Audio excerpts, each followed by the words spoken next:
দেখুন, সমস্যাটা হলো আমি যে কারণে এখানে এসেছি সেটা হয়তো আপনার কাছে একটু অদ্ভুত মনে হতে পারে, কিন্তু আমার কাছে এটা খুবই গুরুত্বপূর্ণ। আমি আগেই আপনাকে বলেছি আপনার কোনো চিন্তা নেই। আপনার যা বলার আছে আপনি নিশ্চিন্তে সেটা বলতে পারেন। আর হ্যাঁ, আপনাকে ওষুধ নিয়ে কোনো চিন্তা করতে হবে না। বিদেশ কিছুটা আশ্বস্ত হলেন। সামনের চেয়ারে বসে তার শরীরটা একটু হেলান দিয়ে দিলেন। ভদ্রলোকের গায়ের চেহারা দেখে মনে হলো তিনি বেশ অর্থবান পরিবারের লোক। তার সামান্য ভুঁড়ি, চেহারা সব মিলিয়ে যে ভাব রয়েছে তা দেখে বোঝা যায় ভদ্রলোক হয়তো বাইরে খুব একটা বেরোন না। ফর্সা চেহারা এবং শরীরের এক অদ্ভুত ভাব ছিল, যা ঠিক যেন সূর্যের আলো গায়ে কম লাগলে যে অনুভূতি হয় তেমন। তার চামড়ায়ও ঠিক সেই অনুভূতি ছিল। সে সাদা রঙের ফতুয়া পরেছেন, সঙ্গে ধুতি, আঙুলে সোনার আংটি, গলায় সোনার চেন, এমনকি হাতে সোনালি বাঁধানো লাঠি ছিল। তবে তার লাঠির প্রয়োজন এই মুহূর্তে নেই, সেটা স্পষ্ট ছিল। আমি মাত্র 2 দিন আগে একবার বেরিয়েছিলাম, গাড়িতে বেরিয়েছিলাম, আর গাড়ি থেকে নেমে লিঙ্কন স্ট্রিটের কাছে অ্যান্টিক শপের একটা দোকানে ঢুকেছিলাম। সে সময় সেখানে ভিড় বেশ ছিল। তো দোকান থেকে বেরিয়ে আসার সময় এক লোকের সঙ্গে আমার ধাক্কা লাগে। আগেই বলেছি ভিড় ছিল, তাই কিভাবে যেন আমার মাথা থেকে তার চুলটা খুলে যায়। সেই ধাক্কায় আমি ছিটকে গিয়ে পড়েছিলাম। উঠে দাঁড়াতে গিয়ে যখন বুঝলাম মাথা থেকে কিছু সরে গেছে, তখন ভেবেছিলাম সেটা হারিয়ে গেছে। কিন্তু সমস্যাটা হলো ওই পরচুলের মধ্যে আমার একটি গুরুত্বপূর্ণ জিনিস ছিল। আমরা অবাক হয়ে গেলাম। ওই চুলের মধ্যে গুরুত্বপূর্ণ জিনিস? হ্যাঁ, আমার একটু ভুলে যাওয়ার অভ্যেস আছে। কোথাও কিছু রেখে আমি চট করে ভুলে যাই, তাই আমি সেই জিনিসটা পরচুলের মধ্যে রেখেছিলাম। আপনি তো জানেন, ওই চুলের নিচের দিকটা কাপড়ের মতো একটা অংশ থাকে, যেখানে আমি তা সুরক্ষিত রাখতে পারি। চুলটা এমন ভাবে তৈরি হয়েছিল সেখানে ডাবল কাপড়ের ভাঁজ ছিল। সেই ভাঁজের মধ্যে আমি জিনিসটা রেখেছিলাম যাতে সেটা নিরাপদ থাকে। কিন্তু এখন সমস্যা হলো, পরচুলটা এখন যে লোকের হাতে গেছে, সে যদি ওখান থেকে জিনিসটা বার করে নেয় তবে আমি বেশ সমস্যায় পড়ব। দেখুন, সেক্ষেত্রে আপনাকে সব কথা খুলে বলতে হবে। সেদিন ঠিক কি ঘটেছিল, তাছাড়া তার চেয়েও গুরুত্বপূর্ণ যে বিষয়টি আপনাকে বলতেই হবে সেটা হলো আপনার পরচুলের মধ্যে কি ছিল। বলবো আর বলবো বলেই তো আপনার কাছে এসছি। পুলিশের কাছে যেতে পারছি না, তার একটা বিশেষ কারণ রয়েছে। আপনার কাছে আসার কারণটাও সেটাই। ওই পরচুলের মধ্যে ছিল একটি চাবি, খুব বড় নয়, ছোট। ওই চাবিটা একটা লোহার সিন্দুকের চাবি, যা অনেক পুরনো। আমার নাম বিদেশ রঞ্জন হালদার। আমার বাবার নাম ছিল ময়ূক রঞ্জন হালদার। আমার বাবার কথা নিশ্চয়ই আপনি শুনেছেন। আমাদের দুজনের চোখ যেন কপালে উঠল। আমি অবাক হলাম। ময়ূক রঞ্জন হালদার কলকাতার নামকরা শিল্পপতিদের মধ্যে একজন, যিনি কলকাতায় 10 বছর আগে নিজের খরচে একটি হাসপাতাল প্রতিষ্ঠা করেছিলেন, শুধুমাত্র মানুষের ভালো চিকিৎসার জন্যই। ঠিক বলেছেন, ময়ূক রঞ্জন হালদার আমার বাবা। বাবা 4 বছর আগে মারা গেছেন, সে কথা হয়তো আপনি জানেন। আমি এবং আমার দাদা বিমল রঞ্জন হালদার, আমরা থাকি লিঙ্কন স্ট্রিটের কাছে একটি বাড়িতে। বাবার মৃত্যুর সময় সমস্ত সম্পত্তি, জায়গা সবকিছু 2 ভাইয়ের মধ্যে খুব ভালোভাবে ভাগ করে দিয়েছেন, যাতে পরবর্তীতে কোনো সমস্যা না হয়। তবে বাবার ব্যবসার দিকটা দেখার মতো সত্যি বলতে ইচ্ছে কিংবা যোগ্যতা কোনোটাই আমার ছিল না। দাদা পড়াশোনা করেছে, আমি সেসব করিনি। আমার শখ ছিল আঁকা। আসলে ভাগ বাটোয়ারার সময় আমি দাদাকে ব্যবসার দিকের সমস্যাগুলো দেখার জন্য বলেছিলাম, আর আমার জন্য বাড়ি এবং কিছু টাকা পয়সা রাখা হয়েছিল। তাতে আমার একার চলে যাবে। আমি একা বাড়িতে থাকি, আর তার সঙ্গে আমার একটি কাজের লোক থাকে। বাবার মৃত্যুর পর আমাদের বাড়িটা থেকে লিঙ্কন স্ট্রিটের কাছে অন্য একটি বাড়িতে আমি সরে গেছি। তবে আমাদের আসল বাড়ি থেকে খুব একটা বেশি দূরে নয়। বুঝতেই পারছেন, নিজের কাজের জন্য একটু একান্ত জায়গা প্রয়োজন ছিল। বেশ কিছুদিন আগে কলকাতায় একটা এটিআই আর্ট এক্সিবিশনে আপনার ছবি তো বেশ দামি বিক্রি হয়েছিল, তাই না? বিদেশ একটু হাসলেন। এতক্ষণ পর বুঝতে পারলাম ভদ্রলোককে দেখে প্রথমে যেমন মনে হয়েছিল, কিন্তু এখন তেমন মনে হচ্ছে না। এই লোকটি যে এমন একজন মানুষ সেটা বোঝা যায়নি। তারপর যেন মনে হলো, হ্যাঁ, ময়ূখ রঞ্জন এবং বিদেশ রঞ্জন হালদারের নামটা আমি শুনেছি, বিশেষ করে বিদেশ রঞ্জন হালদারের কথা দু একবার খবরের কাগজেও পড়েছি। কিন্তু সমস্যাটা কি? মানে চাবিটা যদি অন্য কেউ পেয়ে গিয়েও থাকে, তাহলে সে কি সিন্দুকটা খুলতে পারবে? সত্যি বলতে সেই সিন্দুকটা আমার বাড়িতে দোতলায় রয়েছে, কিন্তু আমি তো সবসময় বাড়িতে থাকি না, এখানে ওখানে নানান কাজে যেতে হয়। আমার সঙ্গে যে কাজের লোকটি থাকে তাকে আমি বিশ্বাস করি, কিন্তু বলা তো যায় না কখন কি হয়ে যেতে পারে। তাই ওই চাবিটা যদি আমি একবার ফেরত পেয়ে যাই তাহলে। কিন্তু লোহার সিন্দুকের যে কথাটা আপনি বলছেন, তার মধ্যে আসলে কি আছে সে ব্যাপারে আপনি কি কিছু জানেন? মৃত্যুর সময় বাবা ওই সিন্দুকটা আমাকে দিয়ে গিয়েছিলেন এবং বলেছিলেন ওই সিন্দুকের মধ্যে যা আছে তা সব আমার। কিন্তু কিন্তু খুব প্রয়োজন না পড়লে, এমনকি জীবনের সবচেয়ে খারাপ পরিস্থিতি না হলেও সিন্দুক কখনো খুলতে না। আমি সেটা কখনো খুলেও দেখিনি। আপনার পরচুলের মধ্যে যে চাবিটা ছিল সে কথা আপনি ছাড়া আর কে কে জানতো? আমি ছাড়া একমাত্র আমার কাজের লোক ভবতারণ, সে জানতো। আর অন্য কেউ জানতো বলে তো আমার মনে পড়ে না। ওর মুখে অদ্ভুত চিন্তার ভাঁজ ফুটে উঠল। বেশ কিছুক্ষণ ভেবে নিয়ে বলল, বেশ বিদেশবাবু, আপনার বাড়িতে আমরা কাল সকালে আসব। আজকের দিনটা আমার কিছু কাজ রয়েছে, কালকে আশা করছি যে আপনি বাড়িতেই থাকবেন।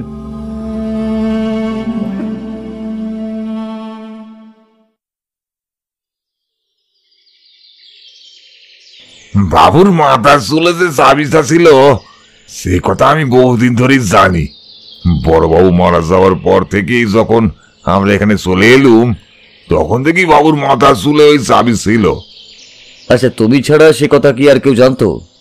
4 বছর আগে বড়বাবু মানে ময়ূররঞ্জন বাবু যখন মারা গেছেন, এই 4 বছরের চাবির কথা তুমি আর বিদেশবাবু ছাড়া কি আর কি কেউ জানতো? আমি তো সে কথা কাউকে বলিনি গো বাবু, কারণ এই বাড়িতে ছাড়া আমি অন্য কোথাও যাইও না। সমস্ত কাজকর্ম প্রায় বাবু নিজেই করেন, আমি ঘরের সমস্যাগুলো দেখি। 20 বছর আগে বিয়ে বাড়িতে এসেছিলাম বড় বাবুর কাছে, তখন থেকেই ছোট বাবুর সমস্ত কাজকর্ম দেখাশোনার দায়িত্ব আমারই ছিল। তারপর বড় বাবুর মৃত্যুর পর ছোট বাবুর সঙ্গে আমি এখানে চলে এলুম। আমি কাকে বলবো বাবু, বলেন দেখিনি? এই বাড়িতে কেউ আসে না, মানে তোমার সঙ্গে কিংবা ওই ছোট বাবুর সঙ্গে দেখা করতে? ছোট বাবুর সঙ্গে দেখা করতে আসে, আমার সঙ্গে কেই বা দেখা করতে আসবে বলেন দেখিনি? আমার তার কেউই নেই। 20 বছর আগে যখন গ্রাম ছেড়েছিলাম তখন বাবা মা মারা গিয়েছিল, বিয়ে শাদিও করিনি। সেই এখন কোনো সম্পর্কই কারোর সাথে নেই। ভিটে মাটি ছেড়ে এখানে এসে পথে পথে ঘুরতে ঘুরতে বড়বাবুর কাছে এসে উঠেছিলুম। তারপর থেকে প্রথমে ওই বাড়ি, আর এখন এটাই আমার বাড়ি। বড়বাবু, ছোটবাবু, এমনকি ওই বাবুও বেশ ভালো মানুষই। আচ্ছা ভবতরণ, একটা কথা ভেবে বলো তো, এই বিদেশবাবুর পরচুলের মধ্যে যে চাবিটা ছিল সে কথা বিদেশবাবুর দাদা মানে বিমলবাবু নিশ্চয়ই জানতেন। এটি বলার সঙ্গে সঙ্গেই ভবতরণ একবার এদিক ওদিক তাকিয়ে দেখলেন। আমরা ভবতরণের সাথে কথোপকথন করছিলাম। একতলায় বসার ঘরের কাছে বসে বিদেশবাবু দোতলায় কি একটা কাজে গিয়েছিলেন। এমন সময় সিঁড়ির কাছে বিদেশবাবুর পায়ের শব্দ শুনে ভবতরণ তাড়াতাড়ি বললেন, ওই সিন্ধুকে কি আছে সে কথা ওই বিমল বাবু কয়েকবার জানতে চেয়েছিলেন আমাদের বিদেশ বাবুর কাছ থেকে। বিমল বাবুকে আমি বড়বাবু বলেই ডাকি। আমাদের বড়বাবুর মৃত্যুর পর সিন্ধুকের কথা জানতে চাইলে ছোট বাবু বলেছিল, কি হবে দাদা, বাবা তো বলেছে খুব সমস্যায় না পড়লে সিন্দুক খুলতে না। বাবার কথা অমান্য করে সেই সিন্দুক আমি খুলবো কি করে? আমি তো সিন্ধুক খুলতে বলছি না, আমি শুধু এটাই বলছি যে ওই সিন্ধুকের মধ্যে কি আছে সেটা একবার যদি দেখা যেত, বাবা সমস্যায় পড়লে সিন্ধুক খুলতে বলেছে, মানে ওর মধ্যে নিশ্চয়ই দামি কিছু থাকবে। যাক, বাবা আমাদের জন্য যা রেখে গেছে তা সঠিকভাবে কাজে লাগাতে পারলে আমাদের আর কোনো কিছুর প্রয়োজন হবে না। তুই তো ব্যবসার কাজ দেখলি না, তুই নিজের মতোই ছবি আঁকা নিয়ে থাকবি। ছবি আঁকা নিয়ে কি পাস তা আমি কিছুই জানি না। বাবাও সে চেষ্টা করেছিলেন অনেকবার। বাবাকে তো আমি বলেছিলাম প্রয়োজন হলে সবকিছু ছেড়ে চলে যাব, কিন্তু ছবি আঁকা আমি ছাড়তে পারবো না। ছবি আঁকাই আমার জীবনের সবচেয়ে গুরুত্বপূর্ণ বিষয়, তাই ওই ব্যাপারে আমি কোনো কথা শুনতে চাই না। এটা তো অনেক আগের কথা, তাই না? বড়বাবুর মৃত্যুর 2 বছর পরই তখনই তো বাড়ি ছেড়ে ছোটবাবু এখানে চলে এসেছিলেন। বড়বাবু ও ছোটবাবুর মধ্যে ঝগড়াও হয়েছিল, তবে খুব বেশি নয়। কিন্তু বড়বাবুর স্ত্রী বড় বৌদিমণি ওই বাক্সটার প্রতি খুব আগ্রহী ছিলেন। আমাকে বারবার বলতেন চাবিটা কোথায় আছে সেটা খুঁজে বের করে দিতে, কিন্তু আমি আর কিছুটি জানি না গো বাবু। ব্যোমকেশ একবার আমার দিকে তাকালো, তারপর কিছু একটা ভাবতে ভাবতে ওদের সামনে দেওয়ালের দিকে তাকিয়ে রইল। ঠিক তখনই সিঁড়ি দিয়ে বাবু নামতে নামতে বললেন, ওপরে চলে আসুন। আমরা ঘুরে ঘুরে উপরের ঘরে তার ছবিগুলো দেখছিলাম। তার ছবি আঁকার ক্ষমতা সত্যি অদ্ভুত। প্রথম দিন ভদ্রলোককে দেখে যেমন অদ্ভুত ভাব মনে হয়েছিল, এক মুহূর্তে তার সবকিছুই বদলে গেল। তার ছবির বিষয়বস্তু বেশিরভাগ সব কাল্পনিক। প্রকৃতি, অদ্ভুত কিছু মূর্তি, অথবা এমন কোনো দৃশ্য যা হয়তো বিদেশবাবু বা অন্য কারোর চোখে কখনো ধরা পড়েছিল। গ্রামের চিত্র, শহরের চিত্র, এমনকি আরো অনেক কিছু। ঘরের মধ্যে চোখে পড়েনি কোনো পোর্ট্রেট কিংবা মানব চিত্র। আপনি কি পোর্ট্রেট বা মানব চরিত্র নিয়ে ছবি আঁকেন না? না, অনেকেই তাদের ছবি আঁকার জন্য আমাকে বলেছেন, কিন্তু সত্যি বলছি, যে বিষয় নিয়ে কাজ করতে ভালো লাগে না সেগুলো নিয়ে কেন কাজ করব বলুন তো? আপনি আমার ঘরে যে সমস্ত ছবি দেখবেন সবই আমার মস্তিষ্ক প্রসূত। একটি দেওয়ালের পাশে একটি ছবি চোখে পড়ল, একটি প্রজাপতি যা গাছের ডাল থেকে আস্তে আস্তে বাইরে বেরিয়ে আসে। ভালো করে লক্ষ্য করলে বোঝা যায় সেটি ডাল নয়, একটা মাছ। মাছের মধ্যে থেকে প্রজাপতি সেই মুহূর্তে বাইরে বেরিয়ে আসে, এত নিপুণভাবে ফুটিয়ে তোলা যে নিজের চোখে না দেখলে বোঝা যাবে না। ওপরতলার ঘরে ঘুরতে ঘুরতে বিদেশবাবু বললেন, ভবতরণের সঙ্গে কথা বলে কি বুঝলেন? বেশি কিছু নয়, তবে আপনার ওই বাক্সের প্রতি আপনার দাদা এবং বৌদির কিছু কৌতূহল ছিলই। এটাই তো স্বাভাবিক।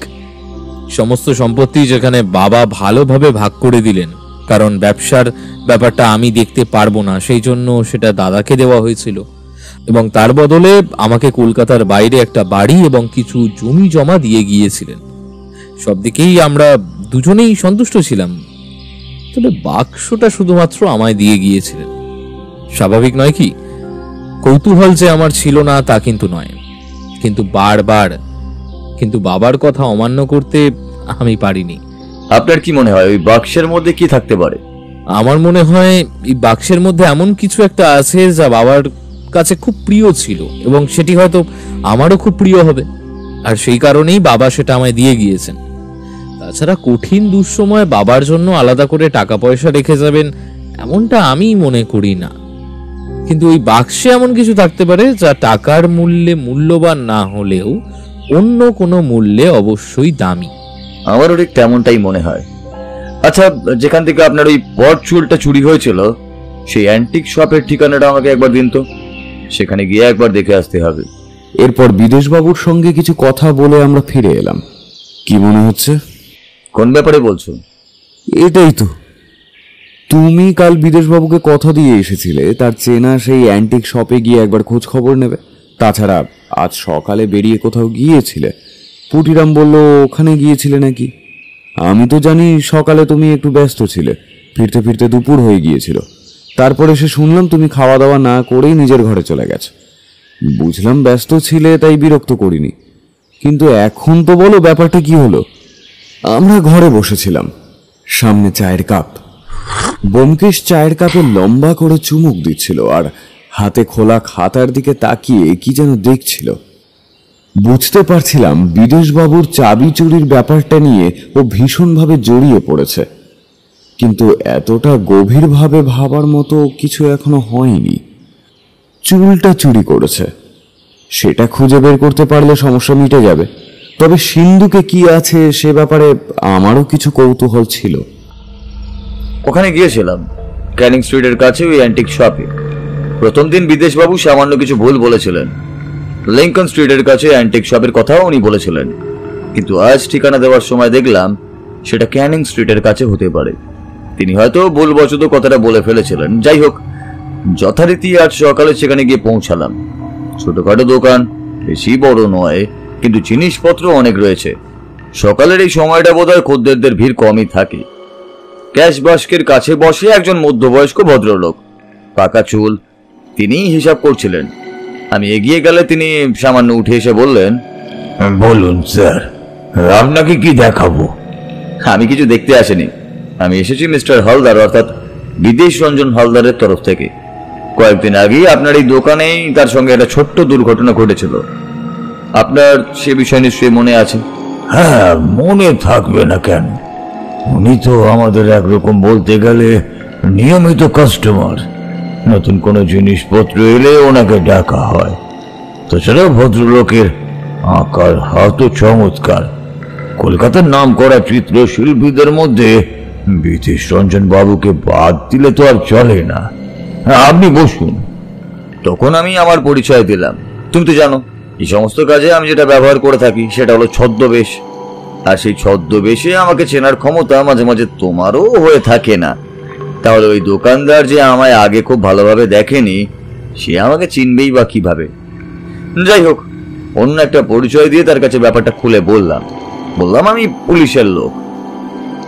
দেখুন, চুলটা চলে যাওয়ার পর প্রথমে ব্যাপারটা নিয়ে কিছু ভাবেননি হালদার, কিন্তু পরে জানা যায় তার ওই মাথার উপর চুলের মধ্যে একটা বিশেষ জিনিস ছিল, আর সেটার জন্যই তিনি পুলিশের কাছে এসেছেন। পুলিশ? তার মানে আপনি এসেছেন সেটা খোঁজার জন্য? কিন্তু একবার ভেবে দেখুন স্যার, আমি কি করতে পারি বলুন তো? সেদিন দোকানে অনেক ভিড় ছিল, তাড়াহুড়োর মধ্যে কখন তার মাথা থেকে সেটা পড়ে গেছে, আর তার মধ্যে কখন সেটা কে তুলে নিয়ে গেছে সেটা আমি বা কিভাবে বলবো বলেন দেখিনি? আপনি সে বিষয়ে কিছু বলতে পারেন না সে কথা আমি জানি, কিন্তু যদি আপনার কাউকে সন্দেহ হয়, দেখুন এমন কাজ যদি কেউ করে থাকে তাহলে তার উপর নজর রাখা প্রয়োজন। সেদিন সকালে নিশ্চয়ই দোকানে এসেছিলেন তিনি, এবং অনেকক্ষণ ধরেই বিদেশবাবুর উপর নজর রেখেছিলেন। সুযোগ বুঝে তাকে ধাক্কা দিয়ে মাথা থেকে চুলটা খুলে নেওয়া হয়। তিনি নিজেই স্বীকার করেছিলেন যে তারপর চুলটা মাথায় সামান্য আলগা হয়ে এসেছিল। তিনি সেটা নিয়ে এই দোকানেই ঢুকেছিলেন আর কি।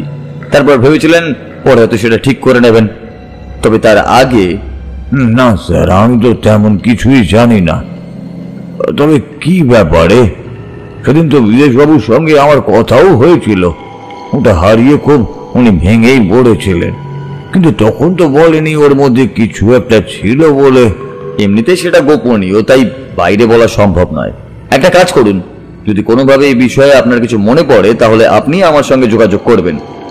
তারপর আমি টেলিফোন নাম্বারটা দিয়ে এলাম, কিন্তু দোকান থেকে বেরিয়ে আসছি এমন সময় শুনলাম দোকানদার আমায় ডাকছেন, কিন্তু তখন আর দাঁড়াবার ইচ্ছে হলো না।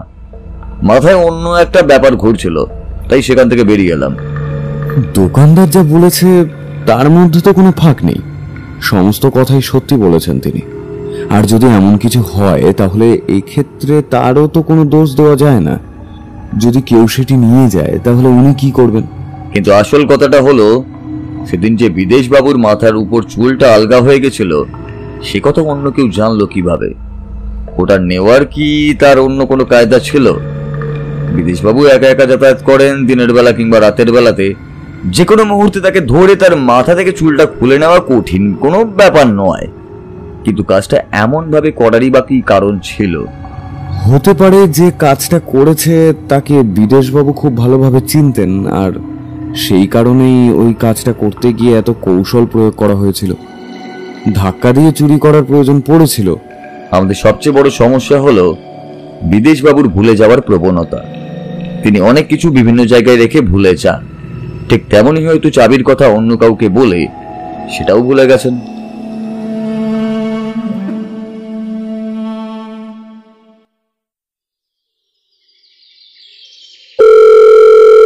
আজ সকালে একটা ফোন এলো। ব্যোমকেশ ফোনটা ধরল। কথা শুনে মনে হলো বিদেশবাবুর সঙ্গে কথা বলছিল। এই প্রান্তের কথাই শুধু শুনতে পেলাম, অপর প্রান্তের কথাগুলি শোনা গেল না। তবে বোঝা গেল ও বিদেশবাবুকে খুব সাবধানে থাকার কথা বলছে এবং প্রয়োজন হলে তার বাড়িতে পুলিশের পাহারা বসানোর কথা বলছে। ফোন রাখতেই বললাম, আবার কি হলো? হঠাৎ করে আবার বাড়িতে পুলিশ পাহারার প্রয়োজন পড়লো কেন? এক্ষুনি আমাদের বেরোতে হবে। কাল রাতে বিদেশবাবুর কাজের লোক ভবতারণ খুন হয়েছে। আমি প্রায় চেয়ার থেকে লাফিয়ে উঠে দাঁড়ালাম। কি বলছো? ভবতারণ খুন হয়েছে? কিন্তু ভবতারণকে কেউ খুন করতে যাবে কেন? এটাও ওখানে না গিয়ে পৌঁছানো পর্যন্ত বুঝতে পারবো না। এখনই আমাদের বেরোতে হবে। চলো। পুলিশ ঘটনাস্থলে কিছুক্ষণের মধ্যেই এসে পড়বে, তার মধ্যেই আমাদেরকে ঢুকতে হবে। নাহলে বুঝতেই পারছো, যদি দেখা যায় অন্য কোনো পুলিশের অধীনে কেসটা পড়েছে তাহলে সমস্যা আরো বাড়বে। ওর কথাগুলো শুনে আমি তাড়াতাড়ি প্রস্তুত হয়ে নিলাম। তারপর দুজনেই বেরিয়ে পড়লাম। বিদেশবাবুর বাড়িতে গিয়ে পৌঁছতেই চোখে পড়ল পুলিশ ইতিমধ্যেই ঘটনাস্থলে পৌঁছেছে। পুলিশ অফিসারের সঙ্গে দেখা করে আমরা সরাসরি ঘটনাস্থলে চলে গেলাম। সিঁড়ির কাছে মৃতদেহ পড়েছিল উল্টো হয়ে এবং পিঠে একটা ছুরি গাঁথা। পাশে একটা চেয়ারে বসে ফ্যাকাশে মুখে বিদেশবাবু বসেছিলেন। আমরা গিয়ে সেখানে বসলাম। বিদেশবাবু বললেন, কোথা থেকে যে কি হয়ে গেল আমি কিছুই বুঝতে পারছি না। কাল রাতে একবারও কোনো শব্দ পাইনি, কিচ্ছু বুঝতে পারিনি। যদিও কাল রাতে একটু দেরি করে ঘুমোতে গিয়েছিলাম। আর জানেন তো, একবার ঘুমোতে গেলে আমার ঘুম সেই সকাল না হওয়া পর্যন্ত ভাঙে না। ব্যাপারটা কি হয়েছিল সেটা একটু খুলে বলতে হবে মিস্টার হালদার। আজ সকালে মৃতদেহ আপনি তো প্রথম দেখেছেন। সকালবেলায় ঠিক কি ঘটেছিল? কাল রাতে একটু দেরি করেই ঘুমোতে গিয়েছিলাম। একটা ছবি আঁকছিলাম, কিন্তু মনটা বেশ কিছুদিন ধরেই ভালো যাচ্ছিল না। তাই ছবি আঁকার কাজটা ধীর গতিতে চলছিল। এমন একটি পরিস্থিতি যখন হয়ে গেল তখন আর কিছু লুকিয়ে লাভ নেই। মানে একদিন আগে আমার মাথার ওপরে চুলটা হারিয়ে গিয়েছিল, আর সেই মাথার চুলের মধ্যে একটা জিনিস ছিল যা আমার কাছে খুবই দামি। এইসব নিয়ে আমি চিন্তায় ছিলাম। তারপর কাজ সেরে অনেক রাতে যখন ঘুমোতে যাই তখনও একবার নিচে নেমে গিয়েছিলাম, সবকিছু ঠিক ছিল। তারপর সকালে ঘুম ভাঙতেই দেখি ঘড়িতে প্রায় 9টা বেজে গেছে। এতক্ষণে ঘুম ভাঙলো। বিশেষত ওঠার পরে আমাকে ভবতারণ ডাকাডাকি করতে শুরু করেছে। তার উপরে তখন রাগ করলেও পরে বুঝতে পারলাম সে ঠিকই করেছে। কারণ সকালে উঠে ব্রেকফাস্ট করে স্নান খাওয়া দাওয়া করে আবার ঘুমোতে চলে যাই প্রায় বিকেল পর্যন্ত। এটাই ছিল আমার রুটিন। কিন্তু আজ ভবতারণ ডাকেনি দেখে একটু রেগে দরজা থেকে বেরিয়ে ভবতারণের নাম ধরে ডাকতে ডাকতে সিঁড়ির কাছে আসছিলাম। নিচের দিকে তাকিয়ে আমার চক্ষু স্থির হয়ে যায়। প্রথমে বুঝতে পারিনি, কিন্তু পরে ভালো করে তাকিয়ে তার পোশাক দেখেই বুঝতে পারলাম যে এটা ভবতারণ। তার পিঠের কাছে একটা ছুরি গাঁথা ছিল। তারপর আমার চোখ চলে গেল বাইরের দরজার দিকে। বাইরে যাবার দরজাটা খোলা ছিল। তার মানে অপরাধী এসেছিল এই দরজা দিয়ে। কিন্তু রাতের বেলায় এত কিছু হয়ে গেল অথচ আপনার ঘুম ভাঙল না। আসলে বেশ কিছুদিন ধরেই শরীর এবং মন আমার ঠিক ভালো যাচ্ছে না। তাই আমার ডাক্তারের সঙ্গে এই বিষয়ে কথা বলাতে তিনি আমাকে একটা হালকা ঘুমের ওষুধ দিয়েছিলেন। আপনি চাইলেই সেই ওষুধ আপনাকে দেখাতে পারি এবং ডাক্তারের সঙ্গেও কথা বলাতে পারি। আচ্ছা, মৃতদেহটা এখন যেভাবে পড়ে আছে ঠিক সেভাবেই পড়েছিল তো এই বাড়িতে? তারপর আর কেউ ঢুকেছিল কি? আর হ্যাঁ, আরেকটা কথা, সদর দরজাটা ভিতর থেকে নিশ্চয়ই বন্ধ থাকতো, তাতে তালা দেওয়াও নিশ্চয়ই থাকতো, তাই না? তার মানে আপনি মনে করছেন বাইরে থেকে কেউ এসে দরজা ধাক্কা দিতে তারপর দরজা খুলে গিয়েছিল? কিন্তু ভবতারণ বাইরের কাউকে এত রাতে বাড়িতে ঢুকতে দেবে কেন? যদি সেটা ভবতারণের পরিচিত কেউ হয় তাহলে তাকে ভবতারণ নিশ্চয়ই বাড়িতে ঢুকতে দেবে। আর তার উপর যদি ভবতারণের সঙ্গে তার সম্পর্ক ভালো থাকে তাহলে ব্যাপারটা অন্যদিকে খাটে। আর হ্যাঁ, আরেকটা কথা অফিসার, একবার ভেবে দেখুন, অপরাধী ঠিক সেই সময় বাড়িতে এসেছিল যখন ভবতারণ একতলায় একা ছিল এবং ওপর তলায় বিদেশবাবু ঘুমিয়েছিলেন। বিদেশবাবু রাত 2টোর একটু পরে একবার নিচে নেমে এসেছিল, তখন কিন্তু সবকিছুই ঠিকঠাক ছিল এবং সেই সময়টা ভবতারণও জেগেছিল। কে, তাই তো বিদেশবাবু? হ্যাঁ, বাথরুমের ব্যবস্থা একতলাতেই ছিল। যখন আমি নেমেছিলাম তখন ওটার সময় দেখলাম ভবতারণের ঘরে আলো জ্বলছে। ভবতারণ দরজার কাছে এসে আমায় জিজ্ঞেস করেছিল কিছু লাগবে নাকি। আমি ওকে শুয়ে পড়তে বললাম। প্রত্যেক দিন কি ভবতারণ এত রাত পর্যন্তই আপনার জন্য অপেক্ষা করে? আর আপনি শুতে যাওয়ার পরেই কি সে ঘুমোতে যায়? এ কথায় বিদেশবাবুর কিছু খটকা লাগলো। হঠাৎ করে তিনি বললেন, না তো, ভবতারণ রাত 11টার মধ্যে খাওয়া দাওয়া করে ঘুমিয়ে পড়ে। আমার জন্য ফ্লাক্সে চা করা থাকে, প্রয়োজন হলে সেই চা আমি রাতে খাই। আর যদি খুব কিছু প্রয়োজন হয় তবে ভবতারণের ঘরের দরজায় ধাক্কা দিলে সে উঠে আসে। ভবতারণের ঘুম খুব পাতলা, হালকা শব্দেও তার ঘুম ভেঙে যায়। তাহলে এত রাত পর্যন্ত ভবতারণ জেগেছিল, সে ব্যাপারে আপনি কিছু মনে করেননি? বিদেশবাবু, আমাকে একবার আপনার দাদার বাড়িতে যেতে হবে। পুলিশ রাতেও এখানে আপনার বাড়িতে পাহারা দেবে, কারণ বলা যায় না, আবার আপনার বাড়িতে হামলাও হতে পারে। আর ওই সিন্দুকটা যথাস্থানে আছে তো? আমি দেখছি সেটা ওখানেই আছে। তাহলে অপরাধী বাড়িতে ঢুকে শুধুমাত্র ভবতারণকেই মারতে চাইলো, নাকি আর অন্য কিছু ব্যাপার রয়েছে? আচ্ছা, চলুন তো একবার সিন্দুকটা দেখে আসি। এই কথা বলে আমরা সবাই দোতলায় গেলাম। সেখানে গিয়ে বিদেশবাবু শেষের দিকের একটা ঘরের দরজা খুলতে শুরু করলেন। চাবির গোছা দিয়ে বিদেশবাবু ঘরের দরজা খুলে দেন। তারপর ঘরের ভেতরে ঢুকতে গিয়ে বলেন, এটা স্টোর রুম বলা যায়। সেখানে একটি ছোট্ট আলমারি রয়েছে। সেই আলমারিতে রাখা একটা লোহার মাঝারি আকারের বাক্স। আর এই হলো সেই বাক্সটা। ব্যোমকেশ এগিয়ে গিয়ে বাক্সটা হাতে তুলে নেন। তারপর সেটি ঝাঁকাতে গিয়ে ওর মুখে কিছু মুহূর্তের জন্য অস্বাভাবিক অবস্থা দেখা যায়। সর্বনাশ, বাক্সটা তো খালি। এক মুহূর্তের মধ্যে আমি আর পুলিশ অফিসার অবাক হয়ে গেলাম। আর বিদেশবাবু তার তেল চকচকে টাকওয়ালা মাথায় দুটি হাত রেখে ধপ করে মেঝের উপর বসে পড়লেন। এরপর আমরা সোজা গেলাম বিদেশবাবুর দাদা বিমল বাবুর বাড়িতে। ভনিতা না করে সরাসরি কাজের কথা এলাম। ওনারা রীতিমতো অস্বীকার করল। আমি বললাম, বিমলবাবু দেখুন, ওই বাক্সে কি ছিল সেটা জানার জন্য কৌতূহলী আপনি ছিলেন না। তবে আপনি যদি বলেন আপনি এমন কাজ করতে পারেন না, তাহলে আমিও তাই বিশ্বাস করি। আপনারা কিন্তু কোনো প্রমাণ ছাড়াই আমাদের উপর দোষারোপ করছেন। সেটা একটু পরেই বলবো। আর তাছাড়া ওই বাক্সের ভিতরে যে জিনিসগুলো ছিল তা যে এখন এই বাড়িতেই আছে সে ব্যাপারে আমি নিজেই নিশ্চিত। তার মানে আপনি বলতে চাইছেন যে আমি নিজেই আমাদের সম্পত্তি আমার ভাইয়ের কাছ থেকে চুরি করেছি? আমি একবারও বলিনি আপনি এটা করেছেন, আমি শুধু বলেছি চুরির মাল এই বাড়িতে আছে। আচ্ছা, আপনি সপ্তাহখানেক আগে আপনার ভাইকে আপনার বাপের বাড়িতে এনেছিলেন না? এই কথায় হঠাৎ করে বিমল বাবুর বউ মলিনা দেবীর মুখটা কেমন যেন হয়ে গেল। কোন রকমে নিজেকে সামলে নিয়ে তিনি বললেন, আমার ভাই? হ্যাঁ, আমার ভাই তো এসেছিল, কিন্তু কাল সন্ধ্যায় সে চলে গেছে। আসলে মায়ের শরীরটা ভালো ছিল না তো, তাই। কি তোমার ভাই কাল সন্ধ্যায় চলে গেছে? হ্যাঁ, সে তো বেরিয়েছিল, কিন্তু চলে যাওয়ার কথা তো আমায় বলেনি।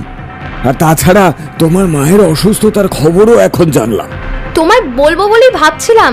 আসলে তোমার এত কাজের চাপ, তারপরেও যদি সমস্ত কিছু তোমায় বলি তাহলে তো ঠিক হবে না, তাই না? তবে তবে ভাই সময় মতো পৌঁছে গেছে, আর মায়ের শরীরটা ঠিক হলে সে আবার আসবেও বলেছে। হ্যাঁ, কিন্তু আমার মনে হয় না মলিনা দেবী আপনার ভাই কাল সন্ধ্যায় বাড়ি থেকে বেরিয়ে তার বাড়ির উদ্দেশ্যে রওনা হয়েছে বলে। আমার ধারণা সে আজ ভোরবেলা তার বাড়ির উদ্দেশ্যে রওনা হয়েছে, এবং যদি সেখানকার থানায় খোঁজ নেন তাহলে আপনি নিশ্চিত জানতে পারবেন সে কোথায় গেছে। তাছাড়া আমার মনে হয় না আপনার বাড়ির অন্য লোকেরা আপনার পরিকল্পনার ব্যাপারে জানে। তাই যদি এখন আপনার বাড়ির লোকেদের সঙ্গে কথা বলা যায় তাহলে আমরা সত্যিটা জানবো। আপনি কি বলতে চাইছেন? আপনি বলছেন আমার স্ত্রী এমন কিছু করেছে? কিন্তু কেন? আমাকে একটু সময় দিন, আমি সব বলছি।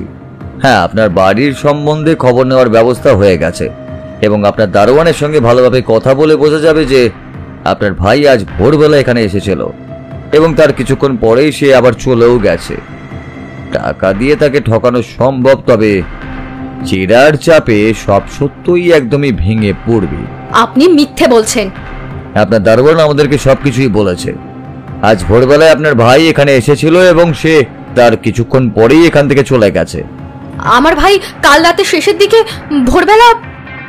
ঋতু হয়ে কথাটা বলতে গিয়ে হঠাৎ মাঝপথে থেমে গেলেন বিমলবাবুর স্ত্রী মলিনা দেবী। ভোরবেলা নয়, শেষ রাতে, অর্থাৎ ওই 4টের কিছু আগে আপনার ভাই এই বাড়িতে এসেছিল, তবে সে বেশিক্ষণ এখানে থাকেনি এবং দ্রুতই চলে গেছে। দারোয়ান আমাদের এই বিষয়ে কিছু বলবে না, কারণ তাদের পক্ষে এত কিছু জানার কথাও নয়। বাড়ির পেছনের দিকে পাঁচিলের কাছে আপনার সঙ্গে তার দেখা হয়েছিল, কি তাই তো? আচ্ছা মলিনা দেবী, তার রান্না জিনিসপত্রগুলো আপনি কোথায় গুছিয়ে রেখেছেন একটু বলুন তো। বেশ করেছি, আমাদেরও ভাগ রয়েছে। শুধু বাবার দেওয়া জিনিসটা ওকেই তো আর দেওয়া যাবে না। কতবার বলেছি ওকে, কতবার বলেছি বাবাকে বলতে যে ওটার মধ্যে যা কিছু আছে সেটা যেন পুরোটা ছোট ছেলেকে না দেওয়া হয়, কিন্তু তিনি তো আমার কোনো কথাও শোনেনি, জানার চেষ্টাও করেননি। আসলে তাতে কি লেখা ছিল সেটা যদি একবার জানার চেষ্টা করতো। তোমার মনে যে বাবার প্রতি এবং আমার ভাইয়ের প্রতি এত হিংসা রয়েছে তা আমি জানতাম না। ওটার মধ্যে কি ছিল সেটা জানার কৌতূহল আমারও ছিল, তবে তবে বাবা যখন ওটা ভাইকে দিয়েছিল আমি কি করে দেখব? আর ভাই তো নিজেও ওটা কখনো খুলে দেখেনি। খুলে দেখার ব্যাপারটা তোমাকে কে বলেছে? খুলে না দেখলে কেউ তো সেই চাবিটা নিজের মাথার ওপর চুলের মধ্যে গোপনে রাখবে না। ভাগ্যিস আমার ভাই বাড়িতে গিয়ে ভবতারণের সঙ্গে কথা বলার সময় তার মুখ থেকেই ওই চুলের মধ্যে চাবি রাখার ব্যাপারটা বের করেছিল, না হলে আমরা আর সেই চাবি খুঁজেও পেতাম না। বাক্সের মধ্যে থাকা দামি জিনিসগুলো আমাদের কাছেও আসতো না, কিন্তু তার মধ্যে আমি জানি খুব কম জিনিস ছিল, অকারণে কয়েকটা ছবি ছিল। যেগুলো আপনি অকারণ ছবি বলছেন সেগুলো কিন্তু অকারণ নয়। ওই ছবির দাম হয়তো আপনার কাছে কিছু না, তবে বিদেশ বাবুর কাছে তা অনেক মূল্যবান। কলকাতার কিছু বিখ্যাত চিত্রশিল্পী যেমন তাদের জীবনের আঁকা প্রথম ছবিগুলো সেই বাক্সের মধ্যেই ছিল। একসময় এগুলো অ্যান্টিক হিসাবে বিক্রিত হয়েছিল এবং এখন বাজারে তাদের দাম অনেক বেশি, তবে তার থেকেও বেশি ওই ছবিগুলোর শৈল্পিক মূল্য বিদেশ বাবুর কাছে ছিল। তাছাড়া ওই বাক্সের মধ্যে ছিল বিখ্যাত পান্নার আংটি, যা তিনি কিনেছিলেন কলকাতার এক বিখ্যাত অ্যান্টিক শপ থেকে। তবে একটাই নয়, ওই বাক্সে ছিল 3টি বড় পান্নার আংটি এবং সেগুলোর মূল্যও কম নয়। এখন এসব জিনিস আপনার কাছেই আছে, কিন্তু ছবিগুলো কোথায় একটু বলুন তো। একটা কাপড়ে বেঁধে সবকিছু ভাই নিয়ে এসেছিল, সেগুলো আমার ঘরে আলমারিতে রাখা আছে। তবে ওই জিনিসগুলোর ভাগ কিন্তু আমাদেরও আছে, আমি সেগুলো দেব না। বিমল রাগে অন্ধ হয়ে হঠাৎ করে উঠে দাঁড়িয়ে মলিনার গালে সজোরে চড় মারলেন। এ ঘটনা কেউ আশা করেনি।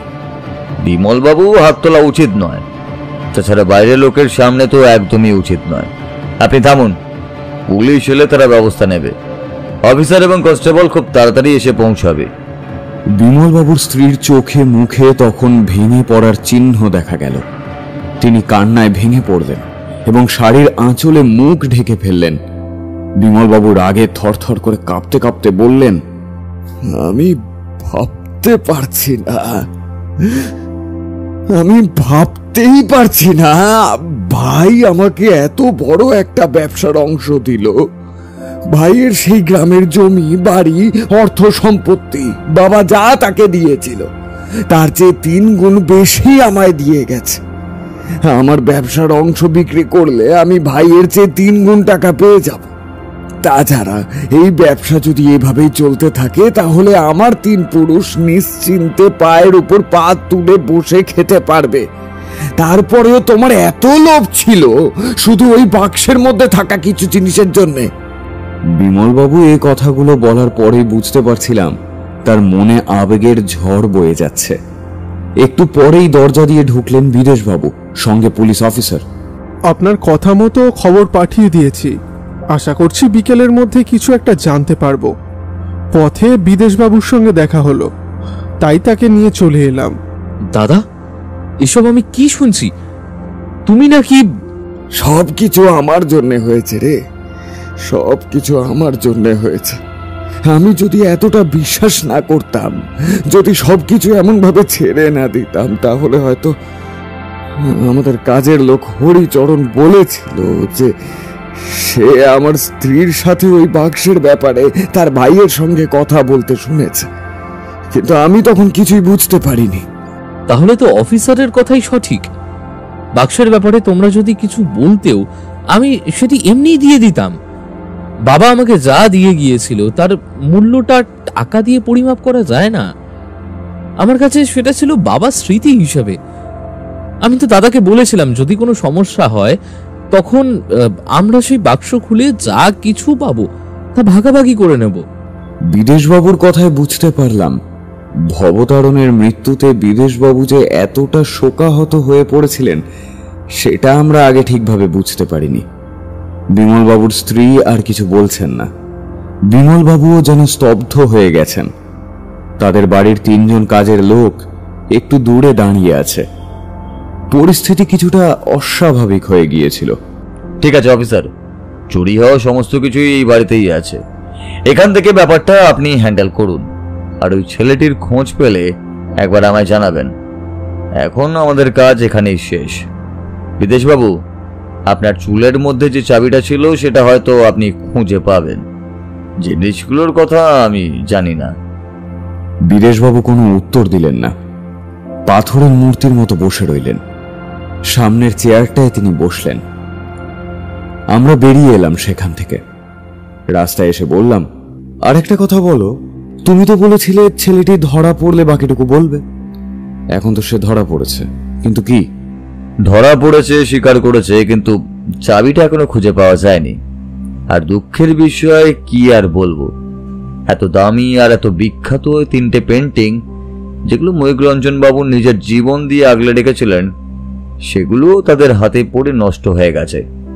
সেগুলো পুনরুদ্ধারের চেষ্টা চলছে, তবে আগের মতো আর কিছুই হবে না। ছবিগুলো ছিঁড়ে গেছে। তাহলে কি করা যাবে? আচ্ছা, ময়ূররঞ্জন বাবু কেন এইসব জিনিসগুলো বিদেশবাবুকে দিয়েছিলেন? ময়ূররঞ্জন বাবু ব্যবসায়ী ছিলেন, তবে শিল্পের প্রতিদান তাকে কখনো অমান্য করতে বাধ্য করেননি। তাছাড়া তুমি তো জানো তিনি ভালো মনের মানুষ ছিলেন। হয়তো ব্যবসা বাঁচানোর জন্য তিনি দুজনকে পাশে রেখেছিলেন। পরে যখন তার ছোট ছেলেকে দেখলেন, বুঝতে পারলেন তার চোখ অন্যদিকে। সে কারণে তিনি পরবর্তী সমস্ত কিছু আলাদা করে তার ছোট ছেলেকে দিয়ে গিয়েছিলেন এই বাক্সটা।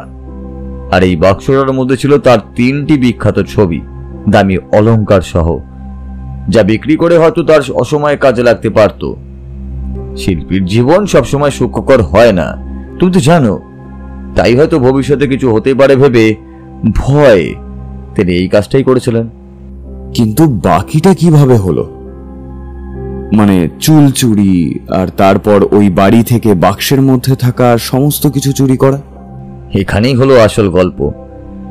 বাক্সের মধ্যে কি আছে তার উপর বিমল বাবুর কৌতূহল থাকলেও তার লোভ ছিল না, কিন্তু তার স্ত্রী মলিনা দেবীর লোভ ছিল।